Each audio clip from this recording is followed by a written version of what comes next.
ইসলামের অন্যতম একটি রুকন হজ সম্পর্কে আলোচনা করার চেষ্টা করব। রব্বে করিম আলোচনা শ্রবণ করি, সে মোতাবেক আমল করার তৌফিক দান করুক, আমিন। আল্লাহ রাব্বুল আলামিন পবিত্র কোরআনুল কারীমের মধ্যে ইরশাদ করছেন,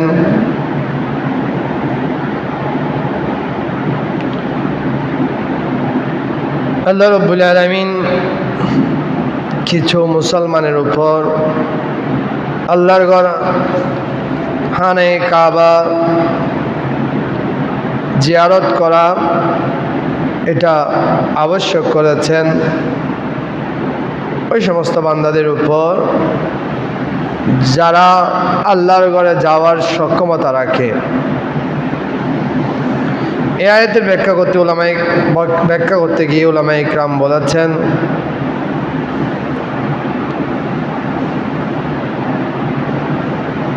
হজ এটি একটি ফরজ ইবাদত, যেটা আল্লাহ রাব্বুল আলামিন কিছু সংখ্যক মানুষের উপর আবশ্যক করেছেন, যাদের কাছে নির্ধারিত শর্ত সমূহ পাওয়া যাবে, অর্থাৎ নিজের পরিবারের ভরণ পোষণের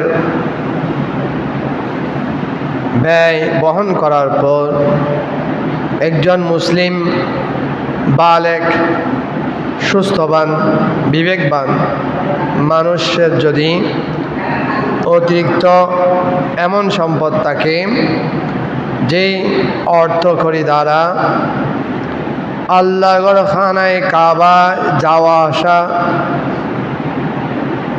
এটা সম্ভব হবে, এবং যতদিন আল্লাহর খানায় কাবায় অবস্থান করবে নিজ দেশে আসার, নিজ পরিবারে আসার আগ মুহূর্ত পর্যন্ত নিজের পরিবারকে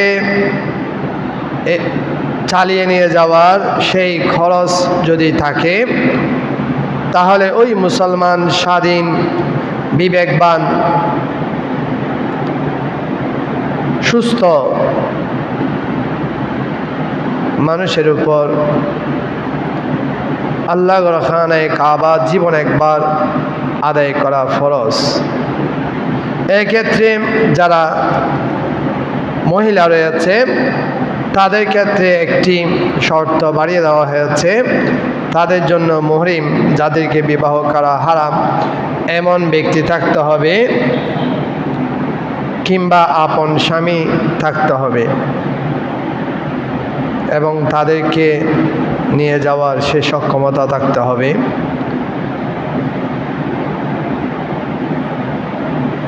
রব্বে করিম পবিত্র কোরআনের বিভিন্ন আয়াতের মধ্যে হজ সম্পর্কে বলেছেন, আল্লাহ রাব্বুল আলামিন বছরের 12টি মাসকে, ওই 12টি মাসের মধ্য থেকে 3টি মাসকে এই হজের মাস হিসেবে ঘোষণা করেছেন, শাওয়াল, জিলকদ,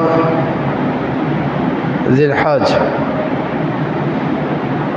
এই 3টি মাসকে আল্লাহ রাব্বুল আলামিন হজের মাস বলে ঘোষণা করেছেন। মানুষ এই মাসগুলোর মধ্যে হজে যাওয়ার জন্য প্রস্তুতি নেয়। তো যাদের উপর আল্লাহ রাব্বুল আলামিন হজ ফরজ করেছেন ওই সমস্ত বান্দারা হজ আদায় করা এটা ফরজ। সাহাবায়ে কেরামের মধ্যে একজন সাহাবী জিজ্ঞাসা করেছিলেন, ইয়া রাসূলুল্লাহ, এই হজ কি প্রতি বছর ফরজ হবে না জীবনে একবার ফরজ হবে? রাসূল করিম সাল্লাল্লাহু তাআলা আলাইহি ওয়াসাল্লাম বললেন, হে আমার সাহাবায়ে কেরাম, আমি যদি প্রশ্নকারী সাহাবীর উত্তরে হ্যাঁ বলতাম, তাহলে আল্লাহ রাব্বুল আলামিন এটা তোমাদের জন্য প্রতি বছর ফরজ করে দিতেন। যেভাবে 5 ওয়াক্ত নামাজ দৈনিক ফরজ, অনুরূপভাবে প্রতি বছর হজ করা, রোজা যেভাবে বছরে একবার ফরজ, এভাবে হজ করা প্রতি বছর আল্লাহ রাব্বুল আলামিন তোমাদের উপর ফরজ করে দিতেন। কিন্তু এটা আমার উম্মতের জন্য কষ্টকর হবে। এই জন্য আমি রাসূল করিম সাল্লাল্লাহু তাআলা আলাইহি ওয়াসাল্লাম হ্যাঁ বলি নাই, আমার উম্মতের জন্য এটা কষ্টসাধ্য হয়ে যাবে। তাহলে এই হাদিস শরীফ থেকে একটা বিষয় বোঝা যায়, আল্লাহ রাব্বুল আলামিন রাসূল করিম সাল্লাল্লাহু তাআলা আলাইহি ওয়াসাল্লামকে ইখতিয়ার দিয়েছেন শরীয়তের বিধিবিধান সংযোজন বিয়োজন করার জন্য। অনেকে রাসূল করিম সাল্লাল্লাহু তাআলা আলাইহি ওয়াসাল্লামকে মুখতারে কুল এটা মানতে চায় না। আল্লাহ রাব্বুল আলামিন রাসূলকে পূর্ণ ইখতিয়ার দিয়েছেন, এই জন্য আল্লাহ সাথে সাথে রাসূলকে সারে বলা হয়। আল্লাহ শরীয়তের প্রণেতা, রাসূল করিম সাল্লাল্লাহু তাআলা আলাইহি ওয়াসাল্লাম শরীয়তের প্রণেতা। রাসূল করিম সাল্লাল্লাহু তাআলা আলাইহি ওয়াসাল্লাম বলেন, জীবনে একবার হজ করা শর্ত সাপেক্ষে ফরজ, আর অন্যান্য সময় যদি জীবনে বারংবার করতে চায়, যেই ব্যক্তি একবার ফরজ হজ আদায় করেছে, এরপর যদি আল্লাহ তাকে তৌফিক দিয়েছে আবার যদি হজে যেতে চায়, সমস্যা নেই, তার ওই বাকি হজগুলো এটা নফল হিসাবে এটা আদায় হয়ে যাবে। উচ্চস্বরে বলুন সুবহানাল্লাহ। রাসূল করিম সাল্লাল্লাহু তাআলা আলাইহি ওয়াসাল্লাম বিভিন্ন হাদিস শরীফের মধ্যে হজের প্রসঙ্গে বলেছেন, এই হজ এটা ইসলামের পঞ্চস্তম্ভের অন্যতম একটি স্তম্ভ। প্রিয় হাজির, রাসূল করিম সাল্লাল্লাহু তাআলা আলাইহি ওয়াসাল্লাম হাদিস শরীফের মধ্যে ঘোষণা করেছেন, বান্দা ওই হজ ফরজ হওয়ার পর কতক্ষণ সময় অপেক্ষা করবে। অনেকে কন্যা সন্তানের বাবা অনেকে বলে থাকে, আমার সম্পদ আছে ঠিক, কিন্তু আমি তো আমার মেয়েকে বিবাহ দিই না এখনো, আমার মেয়েকে বিবাহ দিয়ে তারপর আমি হজে যাব। মনে রাখবেন, হজ আপনার উপর ফরজ হয়েছে, এই হজ আদায় করে দেওয়া আপনার জিম্মায় থেকে যাবে। রাসূল করিম সাল্লাল্লাহু তাআলা আলাইহি ওয়াসাল্লাম বলেন, যে ব্যক্তি হজ আদায়ের জন্য ইচ্ছা পোষণ করেছে, আল্লাহ রাব্বুল আলামিন যে বান্দাকে হজ করার সামর্থ্য দিয়েছে, ওই বান্দা যেন দ্রুত হজ আদায় করে নেয়। কারণ মানুষ জানে না তারকে আল্লাহ রাব্বুল আলামিন যে সম্পদ দিয়েছে, ওই সম্পদ কতদিন স্থায়ী হবে। হয়তোবা আজকে আছে, কালকে নাও থাকতে পারে। রাসূল করিম সাল্লাল্লাহু তাআলা আলাইহি ওয়াসাল্লাম বলেন, হয়তোবা তোমাদের নিকট এমন কোন একটা বিষয় আসতে পারে, এমন কোন বাধা বিপদের সম্মুখীন হতে পারো, যেই বিপদের কারণে তোমার কাছে এখন যে সম্পদ রয়েছে ওই সম্পদ নাও থাকতে পারে। বান্দার সন্তানদের মানুষকে যখন আল্লাহ রাব্বুল আলামিন সৃষ্টি করেছেন, তখন তার কে জোড়া জোড়া করে সৃষ্টি করেছেন। আল্লাহ রাব্বুল আলামিন আলেম আরওয়াহ মধ্যে কার সাথে কার বিবাহ হবে সেটা নির্ধারিত করে রেখেছেন।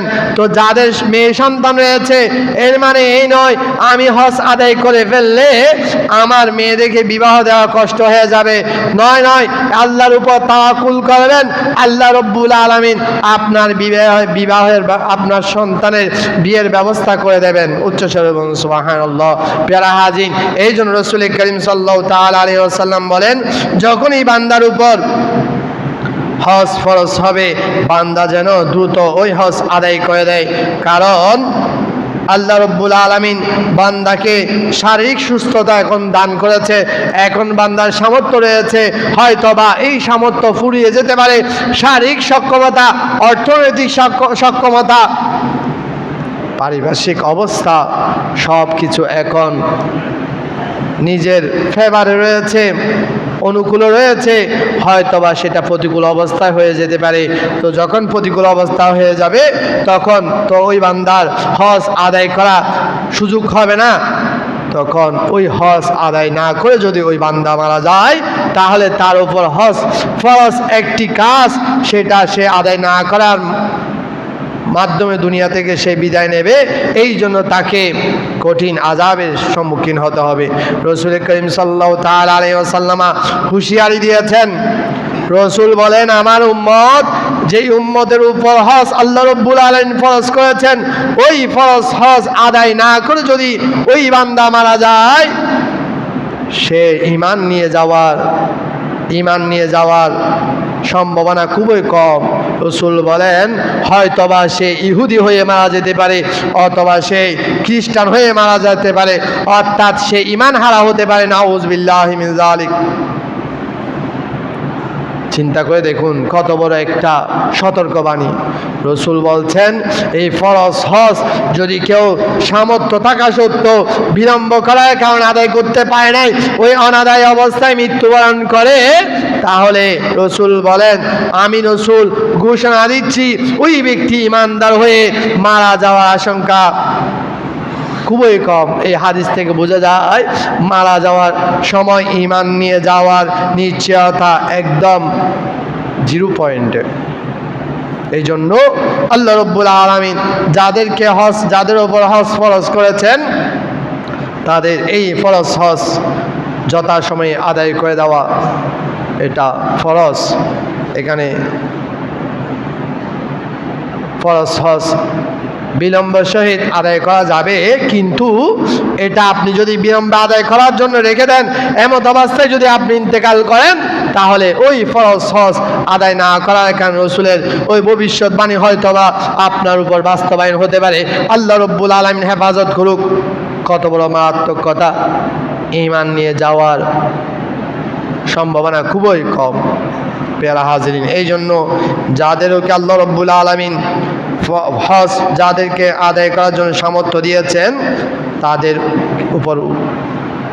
তাদের উচিত যেন হজ ফরজ হওয়ার সাথে সাথে আদায় করার জন্য সংকল্প করে, এবং সেটা ট্রাভেল এজেন্সির মাধ্যমে যোগাযোগ করে যেন নিজের যাওয়াটা নিশ্চিত করে, যেন মৃত্যুর আগে ওই হজ আদায় করে, এবং আল্লাহর কাছে ট্রাভেল এজেন্সির সাথে যোগাযোগ করার পর আল্লাহর কাছে প্রার্থনা করবে, হে আল্লাহ, আমার উপর তুমি যে হজ ফরজ করেছ এই হজ যেন যথাযথভাবে আমি আদায় করতে পারি, আমাকে সে তৌফিক দাও, আমাকে ওই পর্যন্ত হায়াত দাও। এভাবে আল্লাহ রাব্বুল আলামিনের কাছে প্রার্থনা করতে হবে। প্যারা হাজিন, রাসূল করিম সাল্লাল্লাহু তাআলা আলাইহি ওয়াসাল্লাম হজের আদায়ের করার কারণে, হজ আদায় করার কারণে বান্দার জন্য কি ফজিলত রয়েছে, কি সুফল রয়েছে সে সম্পর্কে অসংখ্য হাদিসের মধ্যে রাসূল করিম সাল্লাল্লাহু তাআলা আলাইহি ওয়াসাল্লাম ইরশাদ করেছেন, বান্দা যার উপর হজ ফরজ হয়েছে ওই বান্দা ফরজ হওয়া হজ যদি আদায় করে, যথাযথভাবে হজের কার্যাদিগুলো বাস্তবায়ন করে, এবং হজ আদায় করার পর আপন দেশে আপন অবস্থানে ফিরে এসে অনৈতিক কার্যকলাপের মধ্যে লিপ্ত না হয়, আল্লাহ রাব্বুল আলামিনের শরীয়তের বিধিবিধান মেনে চলে, রাসূল বলেন গুফিরা লাহু মা তাকদ্দামা মিন যামবিহি, আল্লাহ রাব্বুল আলামিন ওই বান্দার সকল গুনাহসমূহ ক্ষমা করে দেবেন, যে গুনাহসমূহ সে শয়তানের প্ররোচনায় পড়ে করেছে, আল্লাহ রাব্বুল আলামিন ওই বান্দার সকল গুনাহসমূহ ক্ষমা করে দেবেন। উচ্চস্বরে বলুন সুবহানাল্লাহ। মেরা হাজরিন, আর ওই বান্দা হজ আদায় করার কারণে আল্লাহ রাব্বুল আলামিন ওই বান্দাকে ওই বান্দার আত্মীয় স্বজনের মধ্যে যারা গুনাহগার তাদেরকে জান্নাতে নিয়ে যাওয়ার জন্য, কিছু সংখ্যক মানুষকে জান্নাতে নিয়ে যাওয়ার জন্য আল্লাহ রাব্বুল আলামিন সুযোগ দেবেন। আল্লাহ রাব্বুল আলামিন সুযোগ দেবেন তাকে সুপারিশ করার জন্য। পেয়ারা হাজিন, রাসূল করিম সাল্লাল্লাহু তাআলা আলাইহি ওয়াসাল্লাম হাদিস শরীফের মধ্যে ইরশাদ করেন, বান্দা যখন হজ এবং উমরা আদায় করে, এই দুটোটা হজ আদায় করার পাশাপাশি উমরাও আদায় করে, আল্লাহ রাব্বুল আলামিন ওই বান্দার গুনাহসমূহ ক্ষমা করে দেন, পাশাপাশি দায়িত্বতা দূর করে দেন। অনেকে মনে করে যে হজ আদায় করতে গেলে অনেক টাকা নষ্ট হয়ে যাবে, 6-7 লাখ টাকা ব্যাপার, এত টাকা আমি কিভাবে নষ্ট করব? রাসূল করিম সাল্লাল্লাহু তাআলা আলাইহি ওয়াসাল্লাম ভবিষ্যৎবাণী করেছেন যে এই বান্দা হজ ফরজ হওয়ার সাথে সাথে ওই ফরজ হজ যথাযথভাবে আদায় করবে, আল্লাহ রব্বুল আলামিন ওই বান্দাকে দায়িত্বতা মুক্ত করবেন। ওই বান্দার অভাব অনটনগুলো আল্লাহ রব্বুল আলামিন দূর করে দিবেন। যেভাবে লোহা স্বর্ণরূপা থেকে খামারে লোহা থেকে যেভাবে মরিচাগুলোকে লোহা আগুনের মধ্যে দেওয়ার মাধ্যমে খামারে আগুনে দেওয়ার মাধ্যমে লোহার মরিচাগুলো যেভাবে দূরে সরে যায় দূর হয়ে যায়, স্বর্ণরূপার তাপে দেওয়ার মাধ্যমে স্বর্ণরূপার মধ্যে যা ত্রুটি থাকে সেগুলো দূর হয়ে যায়। অনুরূপভাবে আল্লাহ রব্বুল আলামিন বান্দার গুনাহসমূহ ক্ষমা করে দেবেন। বান্দার ফরজ হজ, যে হজ আল্লাহ রব্বুল আলামিন কবুল করেছেন, হজ্জে মবরুর, এই হজ্জে মবরুরের বিনিময়ে আল্লাহ রব্বুল আলামিন বান্দাকে কালকে আমাদের ময়দানে জান্নাত দান করবে। উচ্চস্বরে বলুন সুবহানাল্লাহ। প্যারা হাজিরিন, এই ফরজ হজ যাদের উপর আবশ্যক হয়েছে, আল্লাহ রব্বুল আলামিন তাদেরকে এই ফরজ হজ আদায় করার তৌফিক দান করুক। এই ফরজ হজের যাদের উপর হজ ফরজ হয়েছে তাদের উপর আরেকটা আবশ্যক হচ্ছে হজের বিধিবিধানগুলো জেনে নেওয়া, হজ কিভাবে আদায় করবে এই বিষয়ে মাসলা মাসাইলগুলো জেনে নেওয়া, এটাও ফরজ। মনে রাখবেন এই বিষয়ে বাজারের মধ্যে হজ গাইড রয়েছে, এগুলো যাদের উপর হজ ফরজ হয়েছে হজে যাওয়ার জন্য প্রসেসিং করবেন তারা এই হজ গাইড কিনে নিয়ে এগুলো থেকে মাসলা মাসাইলগুলো পড়বেন। আর যাদের পড়ার সুযোগ নেই তারা আলেম উলামাদের সাথে পরামর্শ করে আপনার হজ কিভাবে আদায় করবেন সেগুলো জেনে নেবেন। এবং বিভিন্ন ট্রাভেল এজেন্সি আপনাদের প্রশিক্ষণের জন্য ব্যবস্থা করে, ওই প্রশিক্ষণের মধ্যে উপস্থিত হয়ে সেগুলো সম্বন্ধে জেনে নেওয়া, এটাও ফরজ। প্যারা হাজিন, হজের মধ্যে 3টা কাজ ফরজ। একটা হচ্ছে এহরাম বাঁধা। আপনি যখন হজ করতে যাবেন হজের নির্দিষ্ট সময়ে আপনাকে এহরামের কাপড় পরিধান করতে হবে, ওটা নির্দিষ্ট নিয়ম নীতি রয়েছে। এরপর দ্বিতীয় নাম্বার আরেকটা কাজ হচ্ছে উকুবে আরাফা, আরাফাতের ময়দানে 9 জিলহজ অবস্থান করা। কিছুক্ষণ সময় হলো ওখানে অবস্থান করতে হবে। আপনি যদি এত লক্ষ টাকা খরচ করে গিয়েছেন, 6-7 লাখ টাকা খরচ করে যাওয়ার পর যদি আপনি আরাফাতের ময়দানে কিছুক্ষণ সময়ের জন্য অবস্থান না করেন তাহলে আপনার হজ আদায় হবে না, আপনাকে পরবর্তী বছর আবার হজ আদায় করতে হবে। প্যারা হাজিরিন, এরপর তৃতীয় নাম্বার হচ্ছে তাওয়াফে জিয়ারত, যেটা আরাফাতের ময়দান থেকে আসার পর হাজিরা হানায়ে কাবা তাওয়াফ করেন, 7 চক্কর দেন। এই 3টা কাজ এগুলো ফরজ, এগুলো অবশ্যই বান্দাকে করতে হবে। এগুলো না করলে হজ আদায় হবে না, আর এগুলোর বিপরীতে কোনো কিছু কাফারা দেওয়ারও সুযোগ নাই। এরপর 5টি কাজ ওয়াজিব। একটা হচ্ছে মুজদালিফার ময়দানে অবস্থান করা, অর্থাৎ আরাফাতে 9 তারিখ অবস্থান করার পর আরাফাতের ময়দান থেকে সূর্য ডুবে যাওয়ার মুহূর্তে আরাফাতের ময়দান থেকে মানুষ মুজদালিফায় চলে যাবে। ওখানে গিয়ে মুজদালিফায় গিয়ে অবস্থান করবে। এই আরাফাতের ময়দানে জোহর এবং আসর একত্রিত আদায় করবে আসরের সময়ে, আর মুজদালিফায় গিয়ে মাগরিব এবং এশা আদায় করবে এশারের সময়ে। এটাকে বলা হয় 2টি নামাজ একত্রে আদায় করা। এটা আমাদের মাযহাব মতে এটা শুধুমাত্র আরাফাতের ময়দানে এবং মুজদালিফার মধ্যে যারা আরাফাতের ময়দানে এবং মুজদালিফার মধ্যে যারা হজের যিনি ইমাম রয়েছেন ওনার নেতৃত্বে আদায় করবে তারা একত্রে এই নামাজটা পড়বে। এরপর শয়তানকে পাথর নিক্ষেপ করা, নির্ধারিত সময় 10, 11, 12 তারিখ এই সময়ের মধ্যে প্রথম দিন 7টা, দ্বিতীয় দিন, তৃতীয় দিন 21টা করে এই পাথর নিক্ষেপ করা, এটা ওয়াজিব। এরপর সাফা মারওয়া সাই করা, 7 বার প্রদক্ষিণ করা সাফা মারওয়া, এটা ওয়াজিব। সাফা থেকে মারওয়া, মারওয়া থেকে সাফা, এভাবে 7 বার তাওয়াফ সাই করতে হবে। এটা প্রথমে শুরু হবে সাফা থেকে মারওয়ায় শেষ, শুরু করে মারওয়ায় গিয়ে শেষ হবে। এবারে 7 চক্কর, এটা ওয়াজিব। এরপর কেউ যদি হজ্জে তামাত্তু এবং কেরান করে, অর্থাৎ একই এহরামে হজ এবং উমরা করে, এটাকে বলা হয় হজ্জে কেরান। আর হজে গিয়ে পৃথক পৃথক এহরামে প্রথমে উমরা করেছে তারপর হজ করেছে, অথবা প্রথমে হজ করেছে তারপর উমরা করেছে, হজ করার পর হজের কাজ যদি শেষ করে এহরামের কাপড় খুলে ফেলেছে, আবার নির্দিষ্ট সময়ে গিয়ে আবার উমরার জন্য এহরামের কাপড় পরিধান করে উমরা করেছে, এটাকে বলা হয় হজ্জে তামাত্তু। এই হজ্জে তামাত্তু এবং হজ্জে কেরান যারা আদায় করবে তাদেরকে একটা দমে শুকর দেওয়া, এটা ওয়াজিব।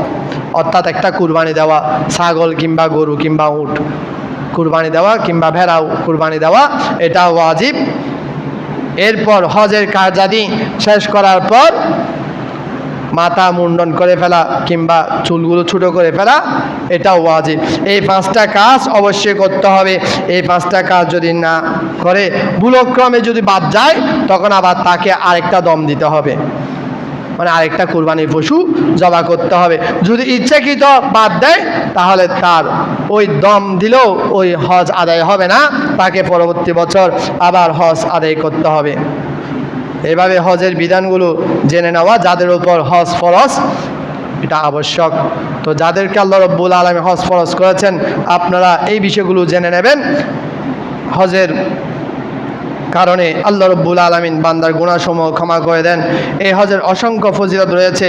রাসূল করিম সাল্লাল্লাহু তাআলা আলাইহি ওয়াসাল্লাম হাদিস শরীফের মধ্যে ঘোষণা করেছেন, বান্দার উত্তম আমল সময়ের মধ্যে অন্যতম উত্তম আমল হচ্ছে এই হজ আদায় করা।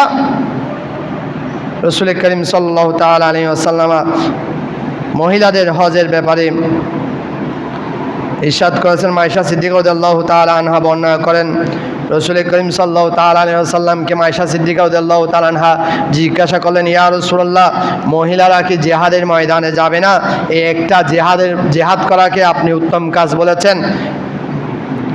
মহিলারা জিহাদের ময়দানে যুদ্ধে অংশগ্রহণ করবে না?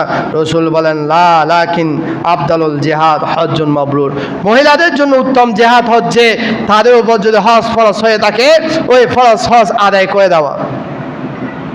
এটা যাদেরকে মহিলা বলতে অনেকে মনে করতে পারে আমার তো সম্পদ নেই, অনেক মহিলা মনে করতে পারে আমার সম্পদ নেই, আমার উপর কিভাবে হজ ফরজ হবে। আপনাকে আপনার স্বামী যে মহারণা নির্ধারণ করেছে, ওই মহারণার মালিক আপনি। আপনার স্বামী যদি আপনাকে ওই মহারণাগুলো দিয়ে দেয়, ওই মহারণাগুলো যদি আপনার প্রয়োজনীয় ব্যয়সমূহ সম্পাদন করার পর এগুলো যদি রিজার্ভ থাকে, তাহলে আপনাকে হজ আদায় করে দিতে হবে। তবে এখানে ওই মহিলার জন্য যে এটা অতিরিক্ত শর্ত রয়েছে, ওই শর্তগুলো পাওয়া যেতে হবে। মুহরিম কিংবা স্বামী থাকতে হবে, পেরা হাজিন। আর অনেকে জানতে চায় বদলি হজ করা যাবে কিনা। রাসূল করিম সাল্লাল্লাহু তাআলা আলাইহি ওয়াসাল্লাম হাদিস শরীফের মধ্যে, একাধিক হাদিস শরীফের মধ্যে রয়েছে, রাসূল করিম সাল্লাল্লাহু তাআলা আলাইহি ওয়াসাল্লাম বর্ণনা করেছেন, কেউ যদি আপন মা বাবার পক্ষ হয়ে হজ আদায় করতে চায়, এই হজ আদায় করতে পারবে। এই হজের জন্য রাসূল করিম সাল্লাল্লাহু তাআলা আলাইহি ওয়াসাল্লাম অনেক ফজিলত বর্ণনা করেছেন। যে ব্যক্তি হজ আদায় করবে, আল্লাহ রাব্বুল আলামিন 3 শ্রেণীর মানুষকে ওই হজের কারণে জান্নাত দান করবেন। একটা হচ্ছে ওই মইয়ত যার পক্ষ হয়ে হজ আদায় করবে, আরেকজন হচ্ছে ওই মইয়তের পক্ষ হয়ে যে হজ আদায় করবে, আরেকজন হচ্ছে মইয়তের ওয়ারিসের কাছে সম্পদ রয়েছে কিন্তু হজে যাওয়ার সেই সক্ষমতার বাকি বিষয় যেগুলো রয়েছে সেগুলো নাই। এখন সে কি করবে? সে যদি অন্য একজন মানুষকে যার কাছে সক্ষমতা রয়েছে তাকে নিজের অর্থকরী খরচ করে যদি ওই বদলি হজ করার জন্য পাঠান, আল্লাহ রাব্বুল আলামিন ওই ব্যক্তিকেও যে হজ আদায় করেছে আরেকজনের পক্ষ হয়ে, এবং যে আপন মা বাবার জন্য সম্পদ ব্যয় করে ওই আরেকজন হাজিকে হজে প্রেরণ করেছেন, আল্লাহ রাব্বুল আলামিন এই 3 জনকে জান্নাত দান করবে। উচ্চস্বরে এবং সুবহানাল্লাহ। আল্লাহ রাব্বুল আলামিন আমাদেরকে হজ যাদের উপর ফরজ হয়েছে হজের বিধিবিধানগুলো জেনে নিয়ে অতি দ্রুত হজ আদায় করে আল্লাহ রব্বুল আলামিন তৌফিক দান করুক, আমিন। প্রিয় হাজিরিন, আরেকটা বিষয় হচ্ছে আগামী 14 তারিখ বাংলা নববর্ষ। এই নববর্ষ মুসলমানদের অবদান।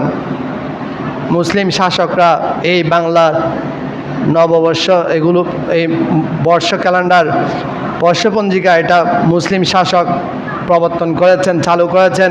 কিন্তু আমরা এই নববর্ষ পালন করতে গিয়ে বিধর্মীদের কালচার, আমরা সংস্কৃতি গ্রহণ করছি। এটা কোনোরূপে গ্রহণ করা যাবে না। আল্লাহ রব্বুল আলামিন কোরআনের মধ্যে বলেছেন, হে ইমানদার বান্দারা, তোমরা ইসলামের মধ্যে পরিপূর্ণভাবে প্রবেশ করো। আপনি যদি নববর্ষ পালন করতে চান, আল্লাহ আপনাকে যেই বিধান দিয়েছেন ওই বিধানের আলোকে আপনাকে নববর্ষ পালন করতে হবে। হিন্দুয়ানা সংস্কৃতি, পশ্চিমা সংস্কৃতিকে লালন করে আপনি নববর্ষ উদযাপন করতে পারবেন না। আল্লাহ রব্বুল আলামিন আপনাকে একটা বছর হায়াত দিয়েছেন, একটা বছর আপনি নতুনভাবে পাচ্ছেন। এটার জন্য শুকরিয়া আদায় করে আপনি নফল নামাজ পড়তে পারেন। এভাবে যেগুলো নেক কাজগুলো রয়েছে, আপনি কোনো এতিম অনাথ শিশুদেরকে কিংবা কোনো মানুষকে সওয়াবের নিয়তে খাওয়াতে পারেন, দান সৎকার করতে পারেন। এভাবে ইসলামে যেগুলো আপনাকে অনুমোদন করেছেন সেগুলো আদায় করার মাধ্যমে আপনি নববর্ষ পালন করতে পারেন। কিন্তু যেই সমস্ত কাজ ইসলাম সমর্থন করে না, এমন কাজের মাধ্যমে আপনি নববর্ষ যদি পালন করেন তাহলে আপনি গুনাহগার হবেন। ওই পশ্চিমা সংস্কৃতি, হিন্দুয়ানা সংস্কৃতিকে আপনি অবলম্বন করার কারণে আপনি তাদের হিসাবে পরিগণিত হবেন। রসুল বলেন, যে ব্যক্তি যেই সম্প্রদায়ের সাথে সাদৃশ্য রাখবে ওই ব্যক্তি সেই সম্প্রদায়ের অন্তর্ভুক্ত হয়ে যাবে। যদিও বা সে পোশাক আশাকে নামে সে মুসলমান, কিন্তু সে যেহেতু তার কর্মকাণ্ডের মধ্যে বিধর্মীকে, অন্য জাতিকে অনুসরণ করছে, সে ওই জাতির মানুষ হিসেবে ধর্তব্য হবে। আল্লাহ রব্বুল আলামিন তাকে ওই জাতির মানুষ হিসেবে পরিগণিত করবেন এবং হাসর নাসর ওই জাতির সাথে হবে। এই জন্য যারা মঙ্গল শোভাযাত্রায় যান, আপনাদেরকে আল্লাহ রব্বুল আলামিন সতর্ক থাকার তৌফিক দান করুক। আমাদেরকে আমাদের সন্তানদেরকে বোঝাতে হবে, আমাদের মুসলিম সংস্কৃতি গ্রহণ করতে হবে, বিজাতীয় সংস্কৃতিকে পরিহার করতে হবে। আল্লাহ রব্বুল আলামিন আমাদেরকে তৌফিক দান করুক, আমিন। ওয়া আখিরু দাওয়ানা আলহামদুলিল্লাহি রাব্বিল আলামিন। যারা সুন্নত